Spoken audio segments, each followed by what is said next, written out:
దగ్గరుండి నేనే దాన సంస్కారాలు చేయించి ఎప్పటికైనా మీరందరూ దొరుకుతారని మీకోసం ఎదురు చూస్తూ ఉండిపోయాను. నీకు అమ్మను చూపించలేనందుకు నన్ను క్షమించరా. అలా అనకక్క. ఇక నుంచి అమ్మవైనా అక్కవైనా అన్నీ నువ్వే. ఇకపై మా అమ్మవి నువ్వే. తమ్ముడు. అన్నయ్య. చిరంజీవి ఇందుమతికి నీకు మా వల్ల జరిగిన అన్యాయానికి నేనెంతగానో కుమిలిపోతున్నాను. దుర్మార్గుడైన నా కొడుకు మారుతాడని, మారాలని కోటి దేవుళ్లకు మొక్కుకున్నాను. కాని వాడు మారలేదు, ఇక మారడు కూడా. అందుకే నేను నిర్ణయానికి వచ్చాను.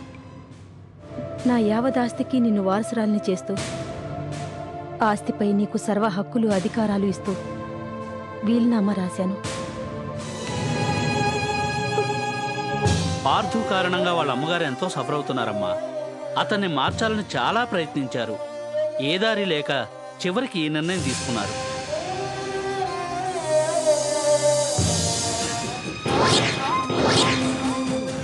ఏంట్రా ఎనీ న్యూస్?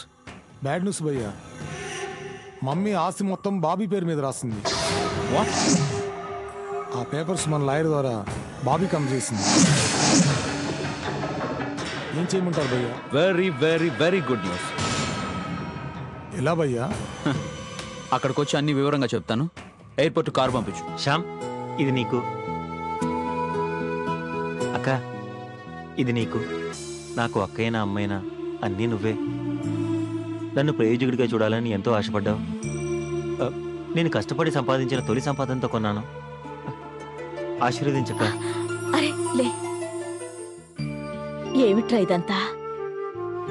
మీ ఇద్దరిని ఉన్నత స్థితిలో చూడాలని ఎంతో ఆశపడ్డారు మీ తల్లిదండ్రులు. మీ ఇద్దరికీ ఆ లోటు లేకుండా నేను చూస్తానురా, నేను చూస్తాను.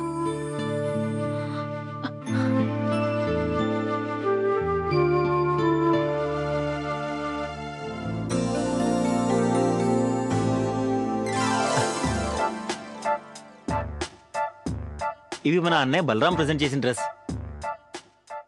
ఈ ఫీలింగ్ కొత్తగా ఉంది కదూ.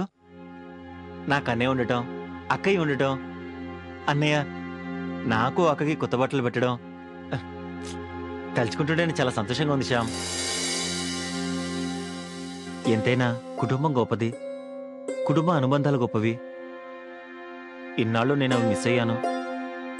మన రక్త సంబంధికుల మధ్య మనం గడపడం నిజంగా గొప్పవరం. ఇన్నాళ్ళు అనాథగా పెరిగిన నాకు ఈ బంధాలన్నీ వరాలే. చాలా ఆనందంగా ఉంది శ్యామ్. ఒక ఆస్తిపై హక్కు ఎలా వస్తుందో తెలుసా? 1 వారసత్వంతో వస్తుంది. 2 పెళ్లి చేసుకుంటే వస్తుంది. 3 సంతానానికి వస్తుంది. నాకు కొంత ఆస్తి వారసత్వంగా వచ్చింది. దాన్ని నేను డెవలప్ చేశాను. నన్ను పెళ్లి చేసుకోవడం వల్ల ఆ ఆస్తి నీకొచ్చింది. మనం కలిసి కాపురం చేస్తే మనకు పుట్టే పిల్లలకు వస్తుంది.